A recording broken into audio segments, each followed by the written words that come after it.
Bonjour, c'est Stéphanie.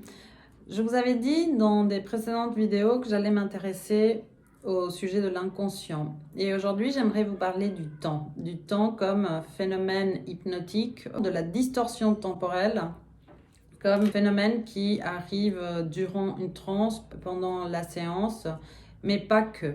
Certains d'entre vous le savent peut-être, hypnose vient du mot grec qui veut dire sommeil. Donc le sommeil, on est tous au courant, c'est un état de conscience. On pourrait dire aussi que c'est un état modifié de conscience, de la même manière qu'on définit l'hypnose comme un état modifié de conscience. Moi, j'aime dire que l'hypnose, c'est un état naturel. Et par la suite, effectivement, c'est un état modifié de conscience. Je vais y revenir.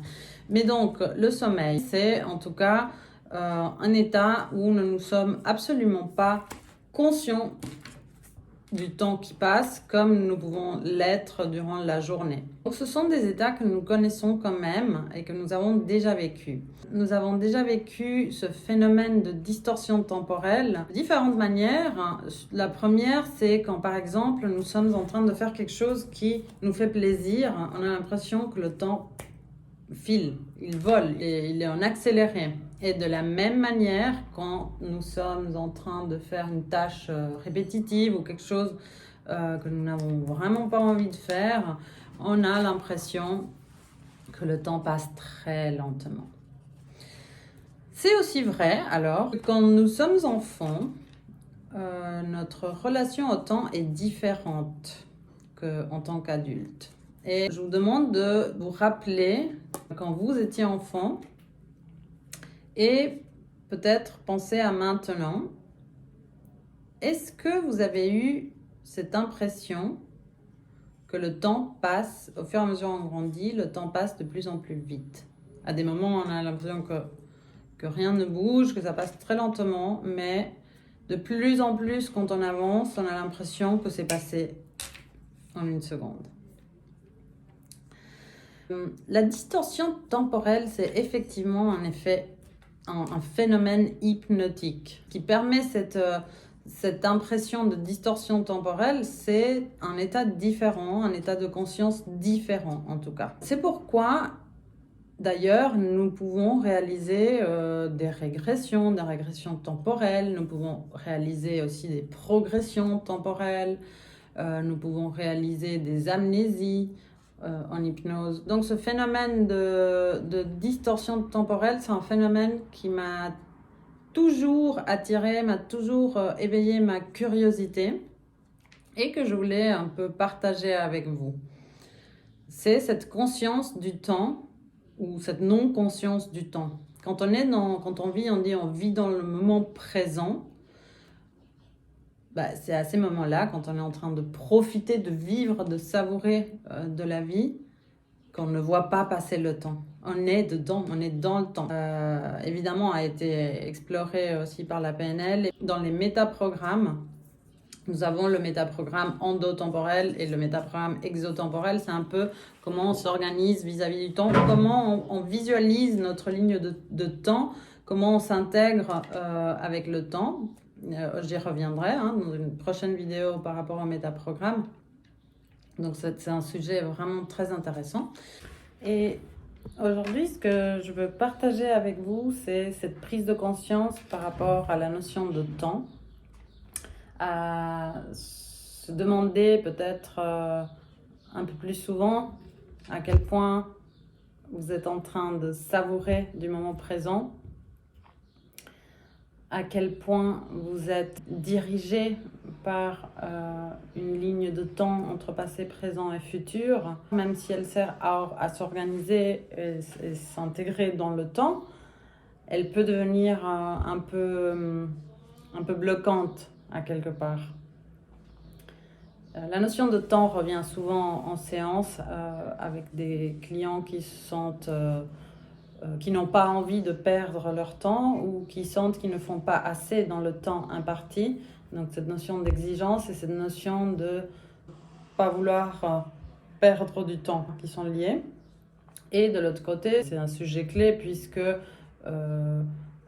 Par exemple, dans les cas d'anxiété ou angoisse, le défi va être de revenir au moment présent pour arrêter d'être ou dans le passé ou dans le futur, et donc d'angoisser par des peurs inhérentes ou des situations externes auxquelles nous n'avons aucune maîtrise, en fait. Donc c'est un retour à soi, c'est une invitation à rentrer à l'intérieur et puis prendre conscience de comment vous êtes en train de vivre, en fait, la vie. Comment est-ce que vous la savourez? Est-ce que vous pourriez la savourer encore un peu plus? Qu'est-ce qui se passe? Quel est votre rapport au temps? C'est vraiment la relation au temps va venir influer directement sur nos propres croyances et sur notre motivation et sur notre capacité d'action. Il y a un point essentiel que je veux partager avec vous aujourd'hui.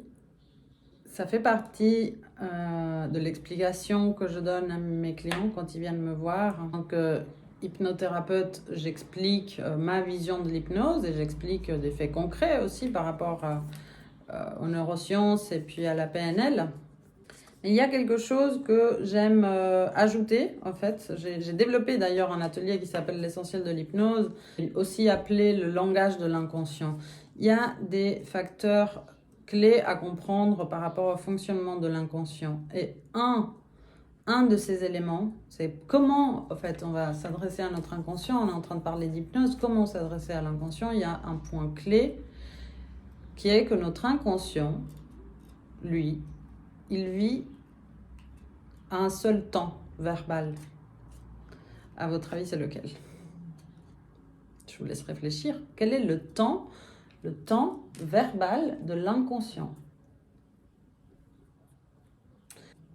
Je suis sûre et certaine que la plupart d'entre vous auront répondu correctement. C'est le temps présent. Pourquoi c'est le temps présent? C'est le temps présent tout simplement parce que le temps présent, c'est le temps de l'action.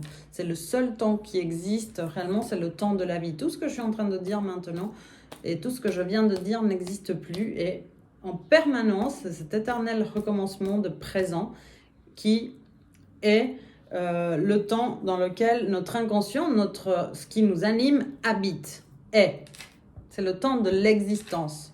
La division entre passé, présent et futur, nous l'avons appris. Nous l'avons appris à travers notre éducation avec nos parents. Nous l'avons appris à l'école aussi à travers les lignes de temps. Vous vous rappelez quand on vous a appris à l'école très tôt à faire la ligne de temps avec la préhistoire, Jésus-Christ, avant Jésus-Christ, après Jésus-Christ, le Moyen-Âge, la Renaissance, la modernité, etc.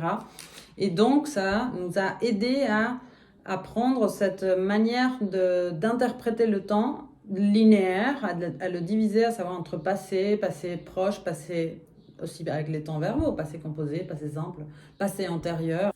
Et quand on était encore plus petit, où on était enfant, bébé, nos parents ou des parents, moi j'ai souvent entendu cette histoire dans un dodo, deux dodo, trois dodo, pour aider l'enfant à se situer par rapport au temps. Pour un enfant de 2, 3, 4 ans, le passé c'est hier, le futur c'est demain. Peu importe que c'est l'été prochain. Ça commence vers 3 ans et demi, 4 ans, à vraiment marquer une différenciation entre les différents passés et les différents futurs. Donc voilà, c'était un sujet que j'avais envie d'aborder. Je vais certainement l'approfondir dans une autre vidéo. Et l'idée de fond, c'est qu'en ayant conscience donc de cette existence de distorsion temporelle, ça veut dire que ce que l'on vit finalement paraît comme relatif, puisque quand on profite, ça passe très vite, et que quand on s'ennuie ou quand c'est difficile, on a l'impression que ça passe plus lentement. Ça nous donne quand même des clés, à savoir que si on est dans l'action, si on est le fameux mindfulness, si on est dans le temps présent, eh bien, on va avoir un autre rapport au temps. Et donc, c'est un appel, c'est une invitation à l'action. C'est une invitation tout simplement à vivre et à bouger, à être dans l'action, pour être à l'intérieur, pour pouvoir incarner le temps à quelque part. Donc voilà, j'espère que ça vous a plu. Je me réjouis de la prochaine vidéo. Profitez du temps qui passe. Profitez d'être dans l'action, de faire ce que vous voulez, ce que vous avez envie de faire, de savourer le temps qui passe.